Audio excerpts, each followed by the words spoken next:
autocrítica y reflexiva y autoecorreflexiva del docente sobre sus propias prácticas y sobre los modos como el mismo educador construye conocimiento, se apropia y sobre todo de el estar ahí, ¿no? El ser ahí en la construcción y deconstrucción de su propio ser a través de los saberes. Entonces, uno puede entender que el paradigma de la complejidad siempre de alguna u otra manera se está aplicando en diversas formas de aprendizaje y que lo podemos ver desde la educación inicial hasta la educación universitaria. Desde ese punto de vista, nosotros podemos decir que la educación es en sí mismo un sistema complejo, pero no cualquier sistema complejo, sino un sistema distinto que tiene la posibilidad de autogenerarse, autocriticarse para renunciar a esa linealidad, ¿cierto?, que caracteriza el pensamiento bancario y hegemónico, que nos vuelve memorísticos, ¿sí?, y tímidamente riesgosos para cambiar los paradigmas y los conocimientos. ¿Qué podemos decir de los sistemas no lineales como la educación? Que son aleatorios, son dinámicos, tienen propiedades emergentes y que esos tres elementos le permiten una reconfiguración. La educación es, pues, un sistema complejo y como tal precisa que nosotros construyamos un nuevo entendimiento, nuevos diálogos y derroteros y también nuevos acuerdos interpretativos, lógicamente con una realidad interpretativa relativa. Como el enfoque que voy a trabajar es el enfoque pues moriniano del paradigma, de la complejidad, voy a centrarme específicamente por ahora, ¿sí? Eso no quiere decir que no esté abierto a otros tipos de complejidad, que Morán llama complejidad restrictiva, que es la complejidad de los sistemas no lineales desde el punto de vista matemático, físico, astrofísico. También podemos dialogar de eso, pero por ahora la orientación va a ser desde el punto de vista de Edgar Morán. Entonces, ¿qué es lo que nosotros encontramos? Que Morán a lo que le apunta es un enfoque que sea transdisciplinario, que sea relacional, integrativo y holísticamente eficiente para comprender la complejidad de las realidades, de sus pliegues y de sus dimensiones. Cuando uno hace, por ejemplo, una investigación en complejidad, lo que uno quiere saber es la forma como la complejidad se manifiesta en el fenómeno. ¿Sí? No tanto la complejidad del fenómeno, sino aquellos elementos que resultan complejos porque desde el punto de vista epistemológico y nociológico de la teoría me permiten entender que hay una complejidad propia de ese fenómeno que yo estoy investigando. Entonces, por ejemplo, nosotros podemos pensar que la educación puede asumir diferentes elementos, lo relacional, lo integrativo, lo holístico, y que esos ribetes o esas identidades nos van a servir para pensar en una reforma a los procesos y a los sistemas, a los sistemas pues educativos. Aspectos como la retroalimentación, la adaptación relativa, la diversidad, la unidad en la multiplicidad resultan fundamentales para comprender la educación como un sistema complejo. Y la educación, de hecho, necesita de ellos para transformarse. ¿Sí? En este sentido, la educación no solo conlleva adquirir conocimientos, sino también a desarrollar un pensamiento crítico, integrativo y relacional. Por eso, el desafío de nosotros como investigadores en educación está en comprender cómo lograr eso a través de las ideas que el paradigma de la complejidad, el pensamiento ecologizado y los sistemas complejos nos abordan. Entonces ahí tenemos tres elementos: paradigma de la complejidad, pensamiento ecologizado y sistemas complejos. Entonces uno diría, investigando en educación, comprender la idea de una reforma a la educación puede basarse o puede estar construida con base en estos tres pilares. La visión moriniana sobre la educación, pues nos lleva a repensar el conocimiento y el aprendizaje. Y la reforma educativa implica abandonar el enfoque simplificador y positivista y adoptar un pensamiento más complejo.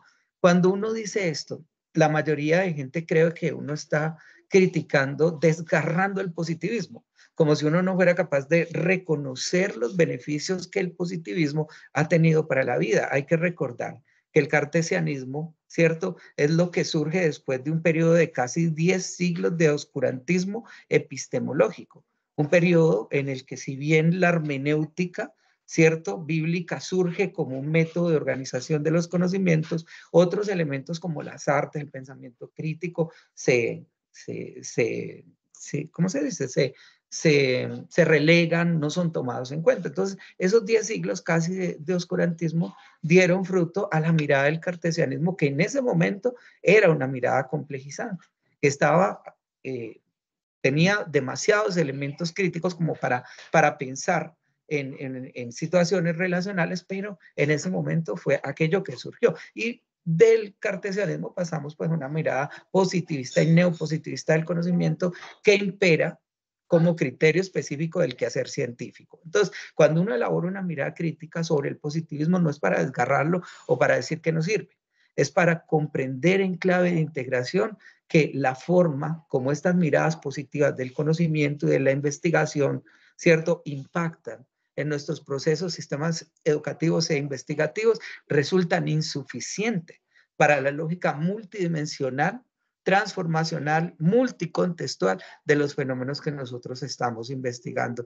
De allí que de esa insuficiencia surja la posibilidad de repensarnos algo, ¿cierto?, que no obligue a ver la investigación desde el punto del número del resultado, sino a mirar eso como algo que puede ser complementario a una situación o a una mirada mucho más amplia del fenómeno que investigamos. Entonces, la reforma en sí misma busca reorganizar el conocimiento, enfrentar la incertidumbre, enseñándonos a recontextualizar nuestros saberes.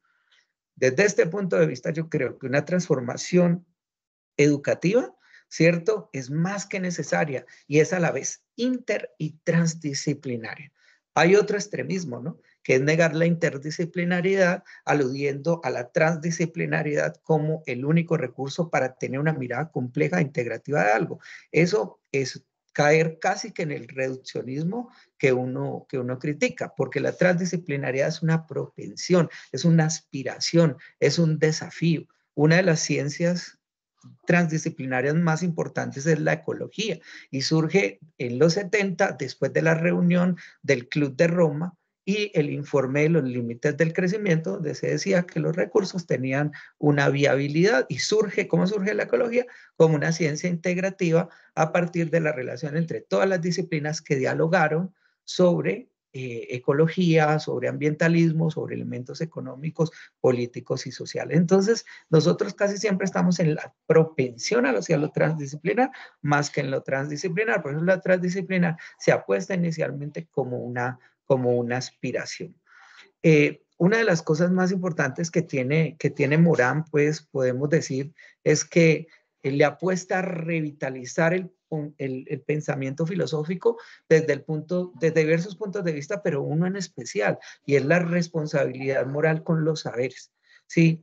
Por eso es que uno de los elementos medulares de la reforma implicaría superar toda perspectiva técnico-científica que a ultranza reduce el conocimiento a aspectos técnicos específicos o a un corpus epistemológico determinado sin relación con otros contextos, con otras experiencias y con otros saberes. Entonces, superar, ¿cierto?, esta visión tecnocientífica a ultranza, como les digo, va a implicar que nosotros comencemos a repensar que esa visión es importante, pero que requiere de ciertos controles y de ciertos elementos. En complejidad hay 3 metáforas ilustrativas que me gustaría pues exponer. La primera es el Titanic planetario, la segunda es el cuatrimotor y la tercera es la doble hélice. Voy a explicar eso para que entendamos pues también la necesidad de una reforma. La primera metáfora es que nuestro mundo es como el Titanic, va navegando en un océano de incertidumbre, está viendo pues el iceberg, pero no está viendo el verdadero problema que está oculto a sus ojos. ¿Por qué? Y viene la segunda metáfora, porque tiene 4 motores, que son la ciencia, la tecnología, la industria y la economía. Y a su vez estos 4 motores están impulsados por 2 hélices. Esa es la hipótesis de la doble hélice, la responsabilidad y la solidaridad y la hélice de la dominación. Entonces nosotros, si nuestro mundo es un Titanic planetario, esos 4 dominios como que manejan la vida de nosotros. Y el problema no es que la maneje, ¿cierto? El problema es hacia dónde se dirige. depredación de los recursos naturales, individualismo, ruptura de las asociaciones, de algo tan importante como la cooperación, la hospitalidad, la empatía, la comprensión del otro como legítimo otro en la convivencia, como diría Humberto Maturana, ¿cierto? Y estas hélices nos impulsan, según Edgar Morin, hacia la autodestrucción, justamente porque nosotros vivimos un momento en el que, como en ninguna otra era del desarrollo del conocimiento, estamos seguros de que en cualquier momento podemos autodestruirnos y no quedará nada. En función de eso, uno tendría que preguntarse, el destino, ¿cuál es el destino del barco, de nuestro planeta? ¿Y cuál es la responsabilidad que nosotros tenemos con ese destino? Y aún más, ¿quiénes tomarán las riendas y qué estamos nosotros haciendo para que se maneje este barco hacia la sostenibilidad, hacia la empatía, hacia el cuidado del otro, hacia el amor? La respuesta creo que está en la colaboración planetaria, ¿cierto? A través de una identidad terrenal, y la educación tiene un peso, una responsabilidad innegable en dicha apuesta. No se trata, ¿cierto? En estricto senso, pues de eliminar los motores, para nada, ¿sí? Pero sí reconfigurar las hélices y para eso creo que necesitamos nuevos derroteros de sentido en lo que toca el conocimiento, la sostenibilidad planetaria, la educación. Lo que no estamos viendo es que aquello que puede destruir la vida tal y como se conoce es responsabilidad de nosotros. Entonces, aquí entramos a un campo importante de la complejidad, que es la antropoética, ¿cierto? Es la ética del hombre, que tiene que ver primero con una autoética, con la autosostenibilidad, autosolidaridad, pero también con una ética mucho más ampliada a otros contextos, sobre todo el contexto investigativo. ¿Por qué entonces esto es importante? Porque hacia allá también orientamos una reforma sobre los saberes y para el caso del mismo investigador, una reforma autorreflexiva sobre el destino y la orientación que da a los conocimientos. Por ejemplo, ejemplos de la dominación, por ejemplo, son los finales del siglo XV, en el descubrimiento, conquista, esclavización, vasallaje, asesinato y saqueo de América, mientras que ejemplos de responsabilidad y solidaridad son, por ejemplo, San Bartolomé de las Casas y la idea de que todos tienen una personalidad humana y un alma, al fin tuvimos alma, hasta ese entonces los indígenas eran considerados en el mismo rasero pues que otras especies inferiores. Montaigne, ¿cierto? Con la apuesta de que todas las sociedades tienen sus valores, los ideales de la Revolución Francesa, la libertad, igualdad, fraternidad, el respeto, pero hoy en día esto lo podemos ver con la conciencia ecológica. Entonces, si nosotros cambiamos las hélices, que son aquellos motores impulsores, podemos conjuntamente cambiar la lógica de los conocimientos y establecer una reforma educativa, que no es fácil, pero la educación debe transitar de la noción de objeto a un objeto en un sistema, pero en un sistema complejo, ¿sí? Y ese sujeto es sujeto de otros sujetos, porque la comprensión en vez de la explicación le devuelve, desde el punto de vista de la investigación y el análisis, la condición de sujeto a aquellos que eran considerados objetos y que no tenían ninguna protección ni ninguna categorización desde el punto de vista de la ética y de otros elementos. Entonces, vemos hasta este momento cómo la complejidad pues nos está invitando a realizar algunos elementos, a realizar muchísimos cambios y que esos cambios tienen que ver con la forma como construimos saberes, pero también cómo comprendemos nuestra responsabilidad en ella. De allí que nosotros pensemos, esto ha sido lo que les estoy presentando, pues ha sido creo que uno de los elementos con que más hemos conocido pues a la complejidad. Y debemos entender entonces que, por ejemplo, la conexión entre pensamiento complejo y pensamiento ecologizado es crucial para reformar el sistema educativo. Cuando hablamos de pensamiento ecologizado, hablamos de una ecología de las ideas. Es lo mismo cuando usted dice la palabra ecología, muchas cosas vienen a su mente. Sí, sostenibilidad, autosostenibilidad, cuidado, organización, respirar, autocuidado, plantas, sembrar. Ahora, un ejercicio interesante es poner todos estos conceptos en la educación. Entonces, el cuidado de la educación, el autocuidado de los saberes, el sembrar conocimientos, el propender por una responsabilidad frente a esos saberes, todo eso es una ecología de las ideas. Y esa ecología de las ideas también es una ecología espiritual, porque es la forma como yo reorganizo y reintegro mis saberes en función de aquello que para mí tiene un sentido trascendente en mi ser. Llámelo como usted lo llame, desde la ideología del religare o religiosa que guíe, ¿sí?, trascendental y antropoéticamente su vida. Entonces, Morán nos deja en un documento que se hace con la UNESCO precioso, que se llama Los 7 saberes necesarios para la educación del futuro, nos deja la responsabilidad de integrar complejidad y pensamiento ecologizado y pensamiento complejo. No obstante, en la entrevista que le hace el maestro Carlos Delgado, gran amigo, a Edgar Morán le habla de un octavo saber, que es la historia y la memoria, ¿no? La responsabilidad sobre la historia y la memoria, algo que para nosotros los colombianos, incluso para toda la humanidad, es importante, ¿cierto? La memoria del pueblo, la memoria de los hechos. ¿Por qué? Porque la memoria es un dispositivo de lucha que restaura la identidad de los sujetos. Entonces, ese octavo saber es súper importante. Si aquí la educación convencional se muestra inadecuada, pero no solamente inadecuada, porque en su momento fue adecuada, insuficiente para enfrentar la complejidad del mundo contemporáneo, porque es un mundo que demanda de otras cosas. Y en ese sentido se destaca pues la importancia de la y la transdisciplinariedad y la integración plena en el entorno ambiental y social y una educación ambiental. Y aspectos como investigación, innovación, desarrollo, resultan desde el punto de vista de los procesos formativos en pilares cruciales para la transformación educativa. Bueno, estos son de alguna manera los saberes. Las cegueras del conocimiento, voy a tenerme un momentico allí. ¿Sí? ¿Por qué las cegueras del conocimiento? Hay dos grandes cegueras. El uno es el error y el otro es la ilusión. El error de creer que el error es un impedimento. Pero ¿qué tal si el error es algo que más bien matiza las ideas, nos permite la reorganización de algo, porque el error escapa a la certidumbre y se instala en la incertidumbre? Y es en la incertidumbre donde está el hallazgo y el conocimiento. Hay una frase de Morán que ilustra esto perfectamente.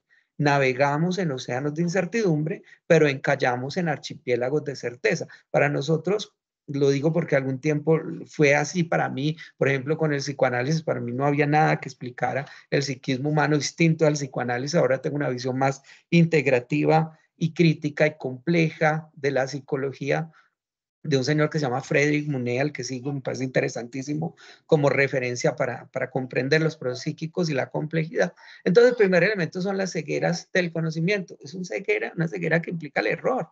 Considerar que el error es un impedimento de imposibilidad, que no me va a permitir ir más allá, cuando el error es en realidad una oportunidad de constructiva de los saberes que nos va a permitir reorganizar nuestras ideas. El error definitivamente pues debe celebrarse en investigación, pero ¿qué sucede con el error regularmente en investigación? El error no cumple con uno de los objetivos que yo tengo destinados como importante en mi investigación. Y como no cumple con ese objetivo, entonces el error es evitado. ¡Qué horror con el error!, diría uno. Pero el error es eso, ¿sí?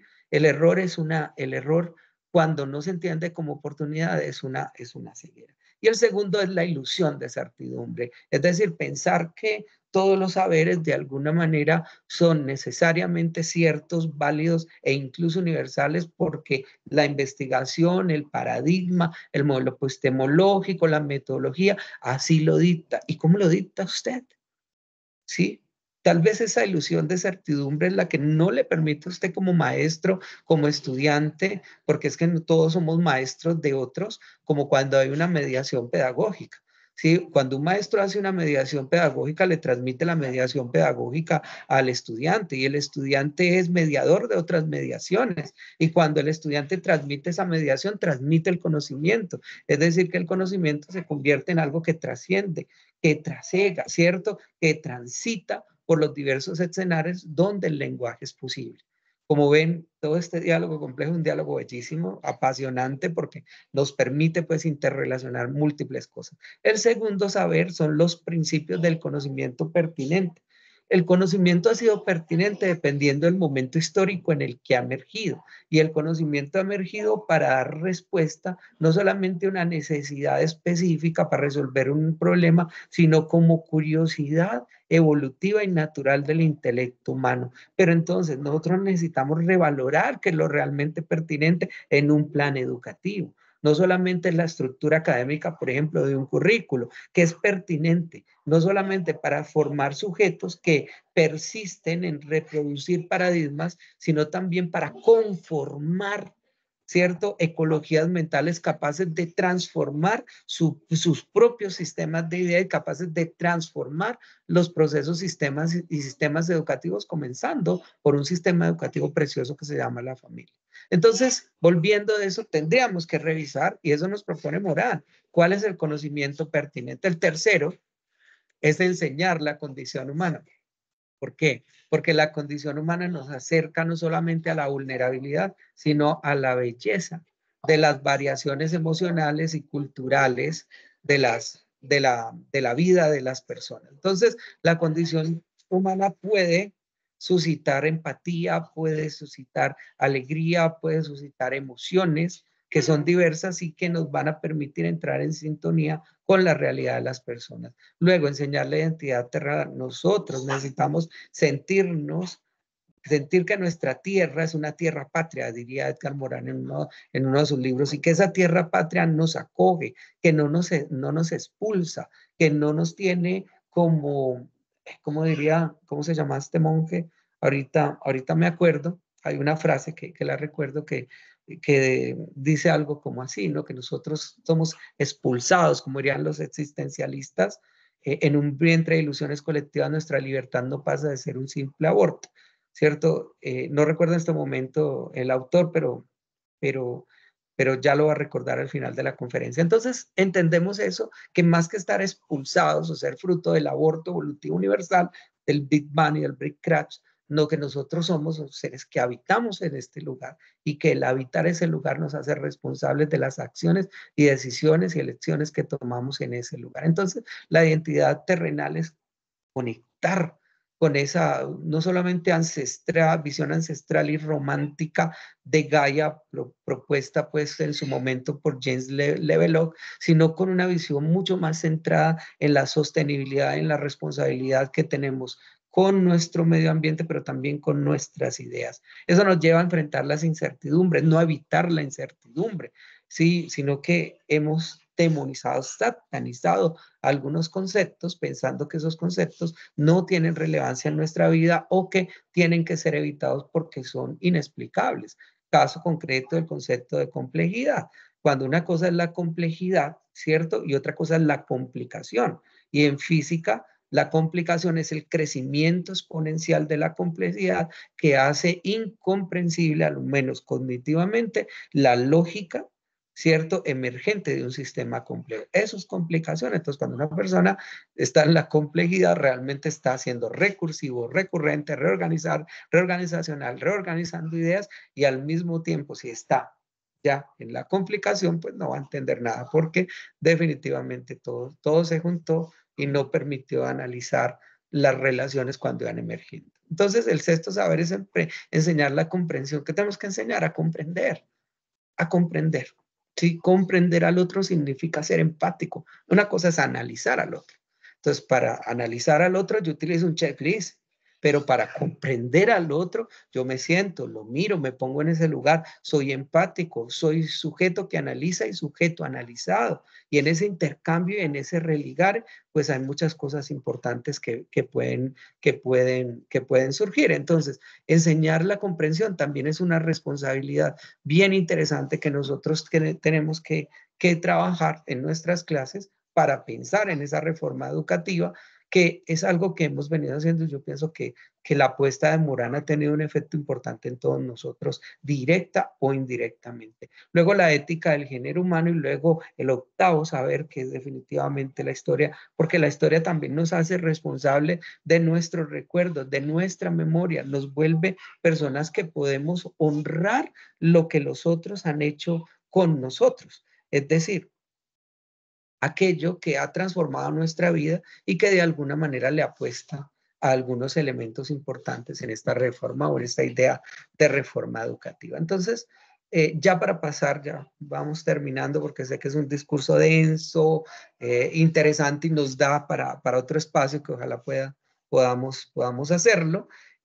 Como ya lo dijimos, pues Morán pues, nos propone estos saberes con el fin de desafiar esa rigidez, ¿cierto?, bancaria de una educación tradicional para fomentar la interconexión entre las disciplinas, el apoyo entre los investigadores y todo aquello que colaborativamente nosotros podamos desarrollar. Aspectos como la ética compleja también trabajada por Leonardo Boff, la identidad terrenal trabajada por Kern, ¿cierto? La unidad y la diversidad, la comprensión, comienzan a darnos forma y sentido a saberes que reflejan el pensamiento complejo y ecologizado. Regularmente nosotros los maestros estamos trabajando siempre desde la complejidad. Comenzamos un tema y cuando comenzamos ese tema rápidamente y de manera automática, ya estamos hablando de la relación de ese tema con otro campo del conocimiento. Esa es la complejidad y esa es la reticularidad. Y si al final o no al final, en cualquier momento de nuestra disertación hacemos una interpretación de eso, eso le llamamos emergencia compleja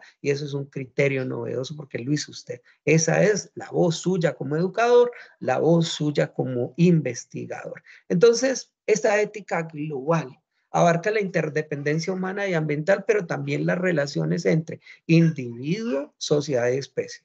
¿Sí? Un concepto que es justamente desarrollado en la introducción al pensamiento complejo, pero que también se desarrolla en un libro que se llama Los 7 saberes necesarios para la educación del futuro. ¿Por qué? Porque individuo, sociedad y especies implica un buclaje y al mismo tiempo un religaje que nos hace pensar en no solamente la forma de construir el conocimiento, sino cómo ese conocimiento nos transforma, nos diversifica y nos hace responsables de lo que vamos a hacer con ellos. Una reforma educativa, queridos compañeros, pues no es tarea de una sola persona o de una sola institución, ¿no? Pensar eso, pues es pensar de manera reduccionista. Lo que sí precisa es del apoyo de todos los actores sociales que de alguna manera están involucrados en los procesos educativos, o sea, de todos, porque todos tenemos un rol de transmisión, un rol educativo. Estamos hablando de la familia, de la comunidad, actores políticos, actores educativos, educandos, todos los que están implicados en la toma de posibles decisiones y en el ejercicio de estas acciones de reforma. Entonces, dentro de las cosas que uno buscaría en una reforma sería incluir una perspectiva integrativa, relacional, rizomática, complejizante de los procesos y sistemas educativos. ¿Sí? De allí que, por ejemplo, la preparación de todos los maestros, sumado a la posibilidad de pensar en modelos pedagógicos, dialógicos, integrativos, ¿cierto? Constituye parte de las apuestas para generar dicha reforma. ¿Qué debemos de pensar? Primero, en la totalidad relacional. La educación no es simplemente la suma de las partes, es una red dinámica donde cada elemento influye en el todo y a la vez cada elemento contiene hologramáticamente la información del todo. Entonces la totalidad educativa se construye en relaciones interconectadas y cada parte es un todo en sí mismo que no se reduce a la suma de las partes, es más que el todo porque está cambiando y es menos que el todo porque tiene identidad, pero esa identidad no está enquistada, es una identidad relativa. ¿Qué más tiene la educación desde una acción de reforma? Es autoecoorganizacional. ¿Esto qué quiere decir? Que su autoorganización manifiesta dinámicas evolutivas y coevolutivas. Y nosotros somos conscientes de eso todo el tiempo. La educación ha estado en constante cambio.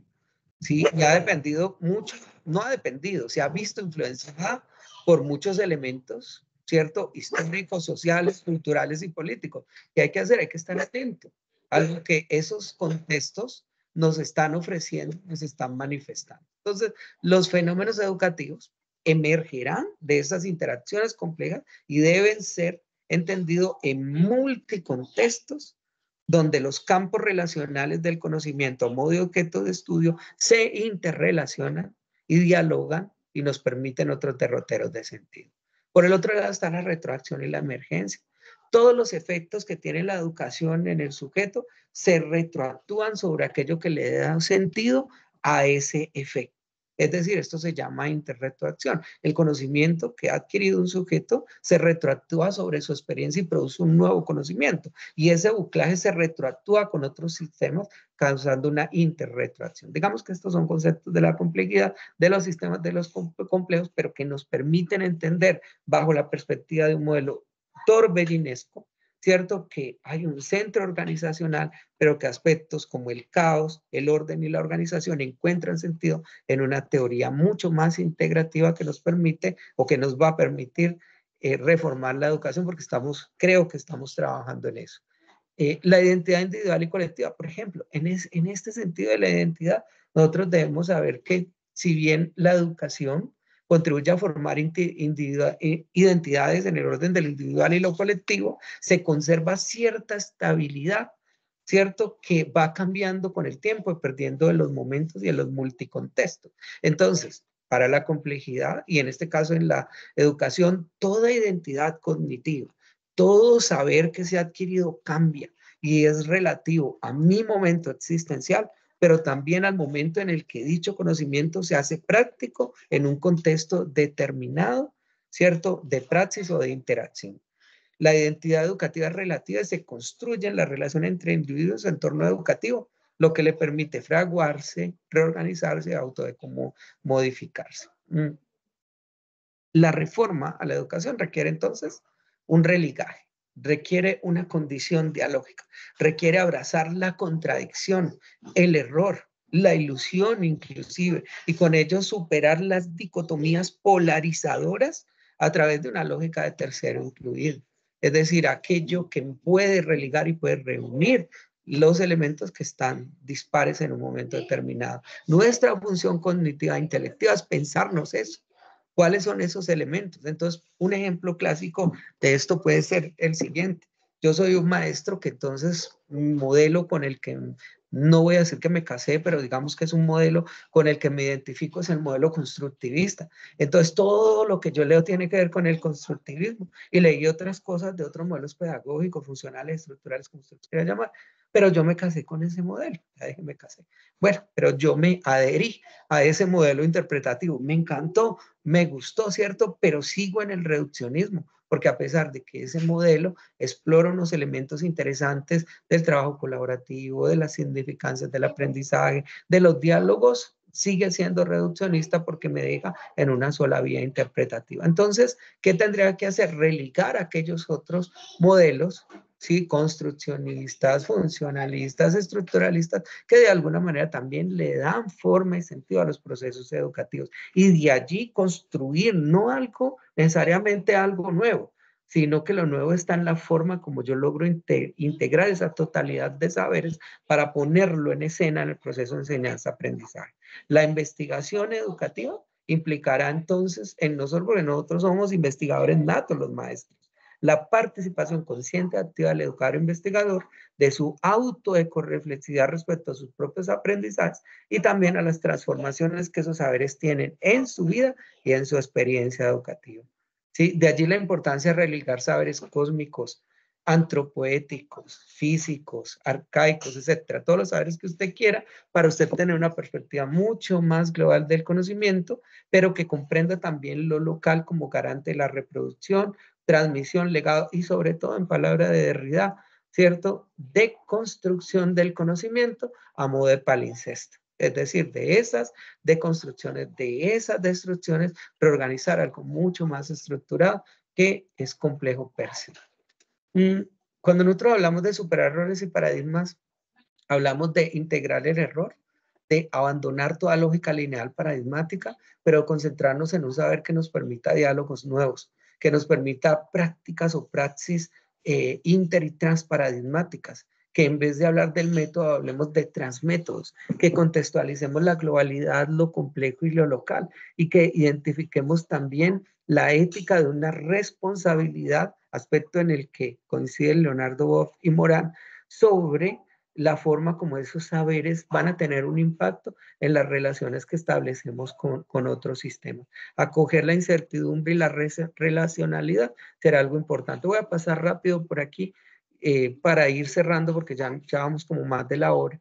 Sí, sino que como ven, es un tema apasionante, interesante, y es que una reforma educativa debe fomentar un pensamiento crítico, multidimensional, intercontextual, pero para eso nosotros necesitamos también planetarizar la educación, es decir, reformar la lógica de la transmisión de los conocimientos, que el acto cultural educativo sea un acto pluri, inter y transdisciplinar, ¿cierto? Que la educación planetaria busque la formación de individuos capaces de comprender la complejidad del mundo, la complejidad de su propio mundo, integrando aspectos sociales, económicos, ambientales, emocionales, culturales, naturales. Entonces, la educación implica la complejidad de procesos, ¿cierto? Que se actualizan, que asumen la incertidumbre, la reorganización, el caos, que se reticulan, ¿cierto? Y que tienen la posibilidad de reorganizar epistemológicamente la lógica con que nosotros también transformamos, asumimos y deconstruimos nuestras propias ideas. El pensamiento complejo nos va a invitar a eso, a superar esa lógica dicotómica y polar, ¿cierto? A esa linealidad cartesiana y positivista que aún persiste a menudo como imprinting, incluso en los diálogos complejos, podríamos decirlo así, que nosotros elaboramos desde nuestro punto de vista crítico.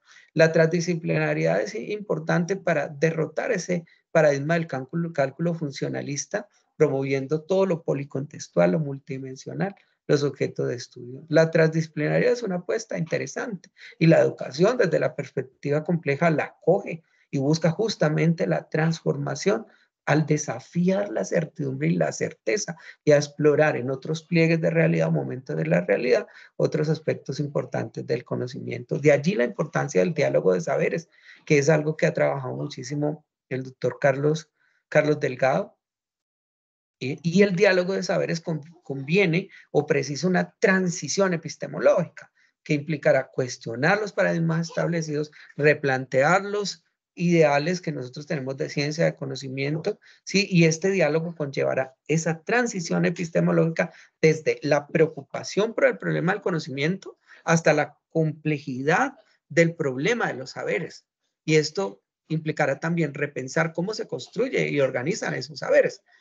Asimismo, un diálogo de saberes para una reforma educativa, pues implicará reconsiderar las bases paradigmáticas de la producción del conocimiento, muy influenciadas por el legado de la revolución cartesiana y copernicana, que han sentado las bases, pues obviamente, para abordar las distintas formas del conocer. Otro aspecto es reconocer que dichos fundamentos epistemológicos actuales son trascendentales, pero insuficientes para comprender la complejidad del mundo. En el contexto actual, el diálogo de saberes pues, va a fomentar un diálogo de frontera capaz de articular saberes en condiciones límite, traspasar ese límite y desafiar las estructuras tradicionales educativas, pues fomentando intersecciones, religares encuentros, desencuentros y colaboraciones entre diversas formas y actores implicados en la generación y construcción del conocimiento. Todos estos otros elementos, pues, son importantes para la transformación, ¿cierto? Los que les estoy planteando, podemos explicarlos en otro momento, y ya para dar, pues, como cierre a lo que venimos trabajando a este momento, decirles, pues, que en este trayecto, en este viaje emocionante por la complejidad de la educación, pues exploramos la riqueza de las perspectivas que propone el paradigma de la complejidad y la complejidad en sí mismo como paradigma, desde la comprensión de la educación como un sistema complejo, hasta la necesidad de una reforma educativa integrativa, integral, y allí pensamos entonces, y ese es nuestro desafío, la importancia de superar esos enfoques simplificadores y adoptar una visión transdisciplinaria. La transformación educativa entonces implica, como ya lo dijimos, abrazar la incertidumbre, fomentar la adaptación, celebrar, acoger y dignificar la diversidad, desde la integración de saberes hasta la conciencia ecológica, se nos desafía y se nos invita a pensar la educación en todos sus niveles. Esta propuesta entonces va a ir más allá de la adquisición de conocimiento, de acumular saberes memorísticamente y linealmente, y en cambio de ello abogar por el desarrollo del pensamiento crítico, relación complejo, colonizado, humano, a la vez trascendente. ¿Listo? Hasta ahí voy a llegar yo y voy a abrirle paso pues como como a las preguntas que tengan y más que preguntas, pues también me encantaría recibir de ustedes pues los aportes epistémicos que tengan frente a un tema que nos causa pues como tantos debates y tantos elementos críticos y esperando que no sea pues la última vez que nos vemos para que podamos dialogar al respecto. Voy a dejarlo hasta allí y le pido al moderador entonces que abramos la parte de preguntas. Gracias. Muchísimas gracias, profe, por el tema. Gracias. Muy interesante. Como lo dice el profesor, está abierto el chat o pueden levantar la mano para cualquier inquietud que deseen dirigirle al ponente. Nos dejan aquí una pregunta, profe. Nos dicen cómo la complejidad de los saberes puede ayudar a la comprensión de lo que entendemos por conocimiento. Muchísimas gracias, Juan Carlos. Me parece que de alguna manera, pues, gran parte de la conferencia se ha orientado, digamos, justamente a responder esto. Primero que todo, veamos la primera premisa. Es muy interesante que asumas que todos los saberes tienen una complejidad per se. ¿Sí? Al asumir ya en ese argumento que la complejidad está implícita, entendemos que esos saberes ya son transformados en sí mismos. La comprensión es un elemento, podemos decirlo, que va más allá de la explicación y del análisis, porque implica desde el punto de vista de la empatía, de la conexión con estos conocimientos, ir un poco más allá de lo que los conceptos y las ideas sugieren.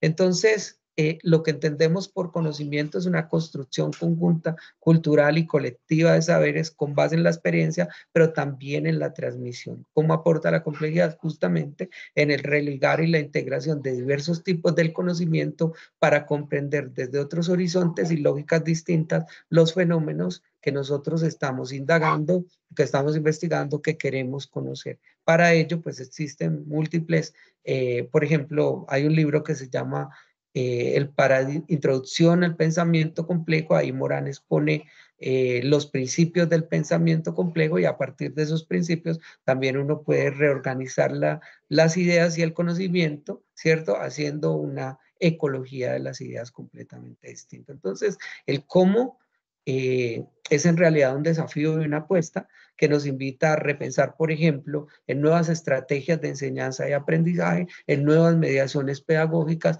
en currículos que pasen de lo problematizador a lo dialógico, en cuestionar, no en eliminar, por ejemplo, en el campo educativo, la idea de competencia y esa visión extrema de que no alcanza una competencia sin competente, ¿cierto? Y a propender por algo mucho más dialógico y reorganizacional. Me parece que la pregunta es muy interesante y que queda abierta para todo lo que nosotros podamos hacer. Y yo creo que de hecho nosotros como educadores todo el tiempo estamos transformando las ideas. Creo que lo que nos hace falta es ser un poco más conscientes de la forma como esas ideas se han transformado y nos transforman.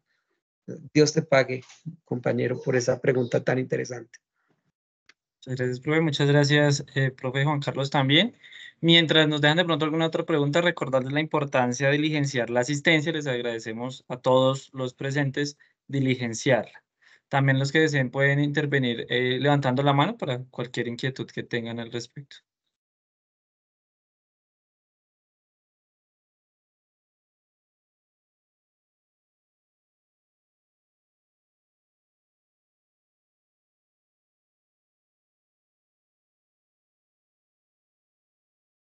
Bueno, profe, creo que no hay más dudas en el momento. Pues agradecerte por aceptar la invitación, por acompañarnos en este espacio. A todos también los presentes. Creo que aquí nos envían otra pregunta, profe. Perdón. Nuevamente retomamos. Gracias por la intervención. ¿Cuál sería la postura frente a la crítica al modelo de las competencias actuales? Ese debate actual que llama a repensar los modelos pedagógicos actuales. La pone Leonardo. Gracias, Leo, por esa pregunta. De hecho, eso nos va a dar para otra conferencia, justamente porque pues, las competencias tienen que ser reorganizadas. Muchos modelos de competencias, ¿cierto? Pero tenemos que repensar más que esos modelos, la lógica como entendemos la adquisición de los saberes y la transmisión de esos saberes, porque eso es lo que hacen las competencias, ¿cierto? Ligar ciertos conocimientos a una estructura de prácticas que fundamentan la condición disciplinar, es decir, que fundamenta la adquisición de saberes en una disciplina específica. Entonces, frente al modelo de competencias actual, pues hay muchos modelos que están siendo pues implementados, pero tienen a veces una limitación, y es justamente el pasar, por ejemplo, en la calificación de aspectos cuantitativos a aspectos cualitativos, porque hay una forma en la competencia en la que uno puede criticar el modo como esos conocimientos se convierten en nota o la eficiencia de esos saberes desde el punto de vista de la evaluación. Entonces, creo que es un tema que está abierto a la lógica y al debate. Podemos repensar, y hay toda una apuesta de un doctor en Centroamérica, tengo por ahí el libro, te lo voy a compartir, de un modelo curricular basado en el pensamiento complejo, lo dialógico, para repensarnos pues de los modelos de competencias que resulta interesante, ¿no? Porque integra la complejidad como parte de los derroteros de sentido para enlazar esas relaciones que hay entre los contenidos, las mediaciones, los aprendizajes, la transmisión de ese aprendizaje y sobre todo la evaluación de esos conocimientos han sido fijados. Ese es el elemento medular de esta discusión. ¿Qué es lo que nos garantiza? Primero, que esos conocimientos han transformado a los sujetos. Segundo, que los educandos los han asumido y los han asimilado desde la lógica que la competencia dice, ¿cierto? Porque eso sigue siendo relativo a la forma como nosotros concentramos los saberes y los reorganizamos. Así que seguimos en la discusión, pero te voy a compartir ese libro, Leo. Muchas gracias por la respuesta, por la pregunta. Ahí tenemos otra pregunta del doctor Poveda, ¿verdad? El señor dice que es un rizoma bueno, no sé si es una afirmación, pero dice que es un rizoma en educación para Colombia. Bueno, esa otra pregunta muy, muy interesante, pues primero que todo, pues partir de quién instala esta discusión sobre el rizoma, que es Telesi Guattari, ¿cierto? Nos da para una conferencia, ojalá sea invitado para que hablemos de modelos pedagógicos rizomáticos y de transmetodologías, que es de lo que se está discutiendo ahora en investigación, no solamente de métodos, sino de transmétodos, metodología de transmetodologías, pero podemos entender que esta conversación fue un rizoma. Nosotros partimos de unos policentrismos problemáticos, nos expandimos en unas mesetas del conocimiento, relacionamos esos saberes y pudimos identificar trayectorias que son aquellas conclusiones o discusiones a las que llegamos al final. Magnífica pregunta, desafortunadamente poco tiempo para responderla. Muchísimas gracias, profe, nuevamente. En efecto, queda el debate abierto. Ojalá en otro momento podamos pues, continuar de pronto con algunas de las preguntas que nos dejan estos espacios. Nuevamente agradecerle al profe José Alonso, a toda la unidad de educación y a todos los presentes por la participación. Una vez más, recordar la importancia de diligenciar la asistencia. Se los agradecemos enormemente y pues una feliz noche para todos. Pregunta, ¿dónde les podría enviar algunas libros o cosas? ¿Con quién me comunico? Profe, nos las puedes dejar aquí en el chat o si quieres directamente conmigo en el correo, yo ahorita te escribo y lo Perfecto, podemos organizar. perfecto. Para que nos compartamos pues bibliografía, tengo bastante y me encantaría pues poderles compartir toda esa carpeta. Sería un placer. Muchísimas gracias, profe. No, el placer es mío. Muchas gracias por la invitación a las autoridades de la universidad, a ustedes compañeros por compartir este espacio reflexivo. Me siento muy honrado de estar con ustedes y de tener el privilegio de ser escuchado. Muchas gracias. Igualmente, feliz noche para todos. Feliz noche.